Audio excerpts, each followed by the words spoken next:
लोकतंत्र के लिए काला दिन माना जाएगा। आज जो यह सदन में हुआ, लोकतंत्र के मंदिर में हुआ लोकतंत्र की हत्या, आपने कि आचार समिति में फर्जी मामला बनाकर इस तरह से किसी भी सदस्य की सदस्यता ले ली। आपने यह भी देखा होगा कि अगले को अपना पक्ष रखने का मौका भी नहीं दिया गया। ये पटकथा दिनांक 19 अप्रैल 24 को एक अन्य मार्ग में माननीय बिहार के मुख्यमंत्री नीतीश कुमार के नेतृत्व में बन चुका था।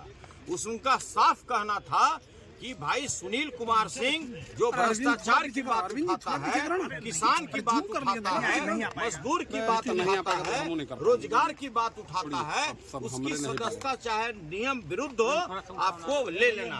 और इसके लिए दो व्यक्ति को यह कार्य सौंपा गया।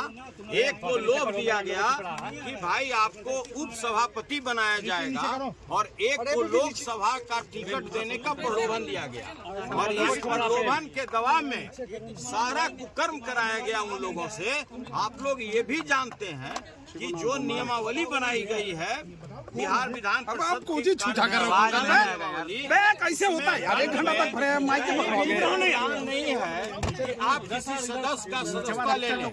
तो आपने ये भी देखा होगा कि जिस तरह से आज सदन में जब नेता प्रतिपक्ष ने कहा कि भाई यह जो आप इस मामले को लाए हैं इस पर चर्चा होना चाहिए, सभापति महोदय ने हम लोग को आश्वस्त किया कि भाई इस पर चर्चा जिस समय ये आएगा हाफ टाइम के बाद कराया जाएगा। लेकिन उसको आनन फानन में हाफ टाइम के पहले ही हाँ ना करके समाप्त करा दिया गया। मैंने उठ करके बोला कि भाई जिसको फांसी दी जा रही है कम से कम उसकी बात तो सुन लीजिए।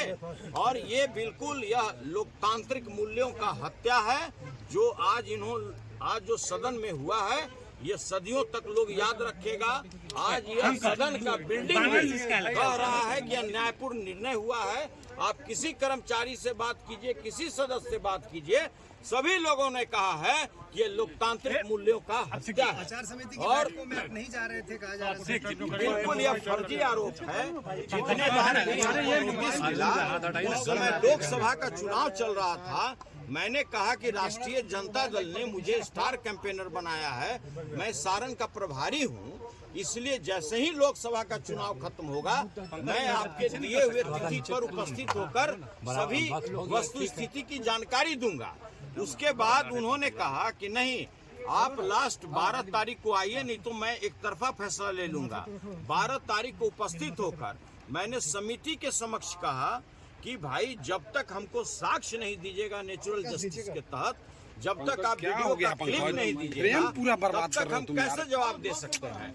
इसके बाद भी मुझे न तो साक्ष्य उपलब्ध कराया गया, न वीडियो क्लिप उपलब्ध कराया गया। और समिति के 3 सदस्य, समिति में 6 सदस्य थे, 3 समिति ने यह लीक करके दिया है कि भाई जो यहाँ पर प्रक्रिया चल रहा है, जो इसका प्रोसीडिंग है वो हम लोग को कृपया उपलब्ध कराया जाए। जो कमेटी के सदस्य थे यह निर्णय क्या हो रहा है एक तरफा, उन लोग को भी उपलब्ध नहीं कराई गई। उन लोगों ने भी लिखित रूप से सभापति को दिया है। इतना ही नहीं, आपने ये भी देखा होगा कि कहीं भी दंड में, कहीं भी उसमें निष्कासन का और किसी भी तरह का सदस्यता उसका लेने का कोई प्रावधान नहीं है। इसमें दंड में स्पष्ट लिखा हुआ है। लेकिन इस तरह से गैर कानूनी कार्य करके नीतीश कुमार जी के दबाव में आप अच्छी तरह जानते हैं कि जिस तरह से यहाँ भ्रष्टाचार व्याप्त है, लगातार हमारी राष्ट्रीय जनता दल यह मामले को सदन में उठाती थी, हम लोग इस मामले को उठाते थे और इसी का खामियाजा हमें भुगतना पड़ा। कार्रवाई होना चाहिए था बिहार के माननीय मुख्यमंत्री नीतीश कुमार पर, जिन्होंने लगातार हमें बर्बाद करने की धमकी दी। नीतीश कुमार पर कार्रवाई होना चाहिए। जिस तरह से उन्होंने महिलाओं को अपमानित करने का काम किया और जिस तरह से दोनों सदन में उनका बयान आया, कार्रवाई उनके ऊपर होना चाहिए। कार्रवाई उनके ऊपर होना चाहिए। कार्रवाई उनके ऊपर होना चाहिए था कि भाई अभी हाल में ही उन्होंने दलित महिला विधायक को जिस तरह अपमानित भाषा का प्रयोग किया, कार्रवाई उनके ऊपर होना चाहिए।